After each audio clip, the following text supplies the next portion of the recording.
Good morning. Thanks for visiting me today. This is my first live Facebook video, so be patient if there's some glitches, but we're going to give this a try. It is July, and July to me means it's art fair season. This weekend I would be at the Salem Art Fair. Due to COVID-19, those shows were canceled.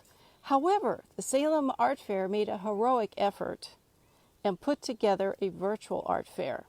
So you can experience an interactive event with links to websites, live demonstrations, and performance at salemart.org. So please visit the Salem Art Fair today in one of the many activities that you can do to have a fun weekend in July. With the same effort in mind, I decided to set up my art fair tent here in the backyard. It felt good to get the tent up and feel like it was art fair season. While I'm here showing you my booth, I'm going to turn this around so you can see it. Here we go. I'm going to give you a chance to visit with me about some of the stories behind the work. Today, I want to start with this basket of curls. These are my curl scarves. I use hand-woven fabrics made out of natural fibers like chenille, rayon chenille, cotton, bamboo, and tencel to weave a cloth that is soft and has drape. Sometimes you need just a little color to dress up your basic wardrobe. I use cloth that's hand-woven, and I love creating the color that's in the cloth. Then I decided I needed a bound edge for these narrow strips. So I looked at a commercial machine and found a way to convert it so I could create a bound edge. This bound edge is a way for me to describe being at the water's edge. It represents a surf line. This bound edge gives me a line element I can use against the soft fabrics. Now, how do you wear these scarves? Well, I am wearing one today. Can you see it? There are many ways to wear it, and I think that you can probably invent a few of your own. They can be worn around the neck, they can be tied, they can be draped, they can be tied together. You'll have to send me your ideas if you're willing to try one of these. This is a great way to dress up a Zoom meeting where you wear your basic clothing, but you have a little color that makes you look special. There are other colors coming, or if there's a color that you'd like to see, you can always let me know at Karen@theoregonweaver.com. That's my email. After I started doing these curls, my ideas developed. Now I'd like to show you the wave collar. The wave collar, I have used those same strips, but created a collar that closes with a snap. The snap's here. I often walk on the beach, and believe it or not, even during the summer, there's a lot of wind at the beach. So I wear this collar with a vest, and I can be assured that my neck is warm and covered, and my scarf will not blow off in the strong wind. I am perfectly comfortable. The wave collar is also a delightful travel piece. It rolls up easily to be tucked in a purse, and it can transform a basic wardrobe into something that is special. I like small pieces that you can add to things to diversify your wardrobe. The wave collar progressed into the waterfall scarf. So now let's take a step into my booth and let's take a look at the waterfall.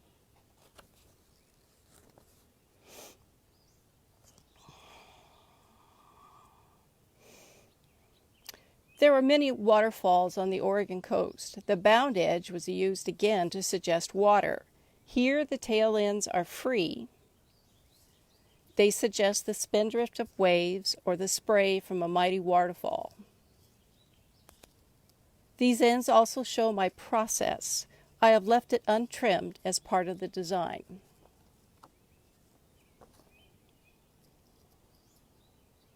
This terrific image was taken by Tear Sheet magazine, a style magazine coming out of Portland, Oregon. Just a beautiful image. I'm going to take a little walking tour of my booth so you can see some of the other pieces hanging here. Those wave collars and waterfall collars really do suggest spindrift, things of the ocean. Here on the back wall I have some that are in fall colors. I'm particularly fond of these fall colors.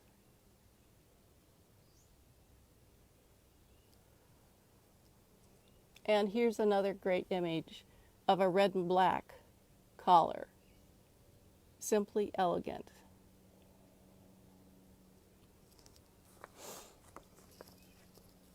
One of the new things in my booth for this spring is the new Flutter Jacket.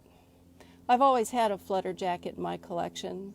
The Flutter Jacket, again, is a way for me to talk about the wind. I wanted to create a casual, comfortable, loosely structured garment with no closure. And again, it suggests something about being here at the beach. So the first one was a shorter piece, and I used the bound edge, which you know by now suggests water. And there are pockets on this one. Pockets on the outside and pockets on the inside. Using pockets is a way for me to be very efficient in using my hand-woven cloth. The hand-woven cloth takes a long time to weave. You really don't want to waste anything. So I find clever ways to use the smaller pieces as design elements. After doing the first one, my ideas started to transition. Here's one in black. It has a lot of color in the background of the black, so it's not just black. And here's one in a spring green. On this other wall, you're going to see that I have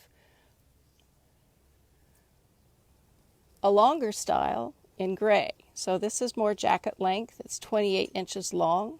And if you see the color, I call this fog gray.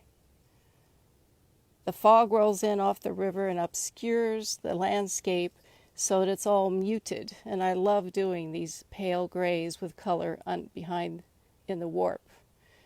Here is a vest style where I use the shawl collar design with the bound edge. I love the wave of the bound edge.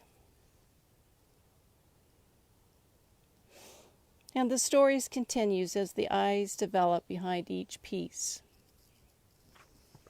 On the back wall, I have another one in green, and I have a cobalt in black.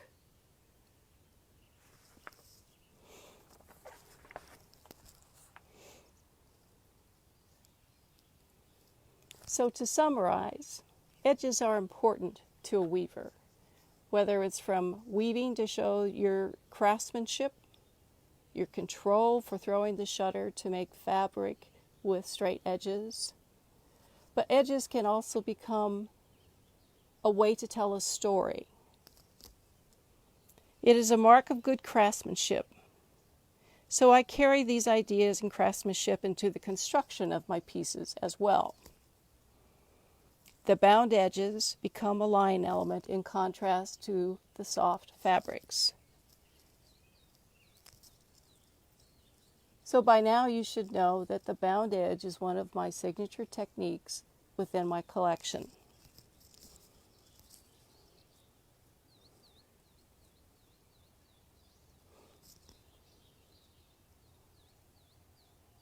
Please visit my website at www.theoregonweaver.com and see the rest of my collections. Tomorrow I will visit with you again at 10 a.m. and we will talk about other aspects, other designs from the Oregon Weavers collection. Thank you for coming today. Again, www.theoregonweaver.com. Bye.